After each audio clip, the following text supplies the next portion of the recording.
Because of the American Rescue Plan and the actual Inflation Reduction Act that Democrats passed last year, our country's inflation rate is now lower than in the UK, Canada, and 20 other European Union member states. Under 2 years of one-party rule, Joe Biden and Nancy Pelosi unleashed a record inflation crisis on the American people that has decimated their bank and retirement accounts, increased gas prices to record levels, raised utility bills, drove up grocery costs, and made it harder to live. I rise today to speak against H.R. 347, the quote-unquote Rein in Inflation Act, and I'll start my remarks today by saying how ironic it is that we spent, and Republicans spent, the entire first week of this session entangled in a fight in order for them to get the votes to secure a Speaker of the House. And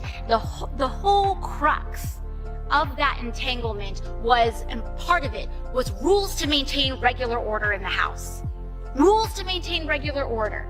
Because just as we go back to Schoolhouse Rock, you introduce a bill, it's supposed to go to committee, you get a markup on that committee, a hearing in that committee, a vote in that committee, and if that bill can survive a committee vote, it comes right here to the floor of this House. And we spent a whole week tied up in the beginning of this term trying to reassert that order. And then today, one of the first acts that we have from this oversight committee is to subvert that, because perhaps they knew that this would not survive their own committee. And so it goes straight to the floor for a vote, subverting all of those arguments that Republicans were making about restoring order to this House. But let's get into the substance of this bill. Ironically, if they had gone into this order, if they had gone through regular order, they may have caught that this bill does nothing to rein in inflation, in part because in their haste to put it together, my colleagues on the other side of the aisle committed an incredibly basic drafting error that makes this bill completely unenforceable. Even if we agreed on their ends, the haste and the rush to put this together and skip committee has created a drafting error that doesn't even make this bill enforceable. But even putting that error aside, my colleagues and I seem to have wildly different definitions of what actually is considered inflationary. While Republicans have labeled virtually any federal spending during the pandemic as inflationary, while railing against the child tax credit that helped babies continue to be fed and diapers on their bottoms, that helped families stitch things together, while they've railed against the eviction moratoriums and the Paycheck Protection Act, Moody's Analytics found that the American Rescue Plan prevented this country from slipping into a double-digit recession. Because of the American Rescue Plan and the actual Inflation Reduction Act that Democrats passed last year, our country's inflation rate is now lower than in the UK, Canada, and 20 other European Union member states. Yet Republicans have introduced legislation to repeal the Inflation Reduction Act, which would immediately raise the price of insulin along with other critical prescription drugs. Tell me how that is fighting inflation when they're proposing to raise the costs of prescriptions. Not only did Republicans vote to raise prices on prescription drugs, but they also voted against measures to drive down the price of gasoline last year. Last year, Democrats presented a bill to penalize companies who were price gouging during the middle of Putin's war on Ukraine. My colleagues on the other side of the aisle voted against that too. So which one is it?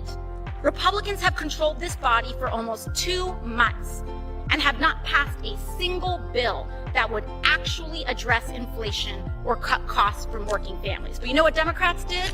In January, we capped the price of insulin at $35 so that everyday working families can actually get a little bit more ahead. And we have a lot more to go. But we don't even see a carefulness and thoughtfulness from the other side of the aisle to even draft the language in this bill properly. It's not even ready for a vote. So why should we? And for that reason, I urge my colleagues to vote no on the so-called Rein in Inflation Act. And with that, I yield to the distinguished gentlewoman of St. Louis, Cori Bush. I reserve. Gentlewoman reserves. The gentleman from Kentucky is recognized. Madam Chair, I yield 3 minutes to the gentlelady from Colorado, Ms. Bobert. The gentlelady is recognized. Thank you, Madam Chair. I rise in favor of H.R. 347, the Rein In Act. And I do think that it is very rich that my colleagues on the other side of the aisle are talking about regular order all of a sudden. My first 2 years in Congress, there was no such thing as regular order. In fact, I served on the Budget Committee, and we passed 2 budget reconciliations on the House floor. They passed 2 budget reconciliations on the House floor without it going through committee, completely bypassed committee. First one was $1.9 trillion. The next one, $700 billion. And, really all it was the Green New Deal. Just real quick, hurry up, get it to the floor. We got to spend trillions and trillions of dollars and hurt as many Americans as possible in the 2 years that we have left in power. With this Rein In Act, this bill will hold Joe Biden accountable for his reckless spending that he's approved by my Democrat colleagues who hastily sent all of these bills to him, rushing him to spend trillions and trillions of American taxpayer dollars. His reckless spending will now be required. His administration will be required to publish the inflationary impact of executive orders before enacting them. My constituents are struggling to deal with disastrous effects of Bidenflation. Under 2 years of one-party rule, Joe Biden and Nancy Pelosi unleashed a record inflation crisis on the American people that has decimated their bank and retirement accounts, increased gas prices to record levels, raised utility bills, drove up grocery costs, and made it harder to live for the people in my district, Colorado's 3rd district, and all throughout this great country. The primary root cause of this record-breaking inflation was trillions of dollars of wasteful federal spending. In Joe Biden's first year in office alone, he issued more executive orders than any other president in my lifetime, costing taxpayers more than $1 trillion. The American people said loud and clear last November that enough is enough. They have empowered this new majority to demand transparency by revealing just how much Biden's executive orders are costing American families and small businesses. I want to thank my colleague and chairwoman of the Republican Conference, Elise Stefanik, for her work to hold Joe Biden and his administration accountable. I'm proud to be a co-sponsor of this legislation, and I urge my colleagues to vote in favor for the underlying bill. And with that, I yield back. Insanity is doing the same thing repeatedly and expecting a different result. That makes the supporters of this legislation, by definition, insane.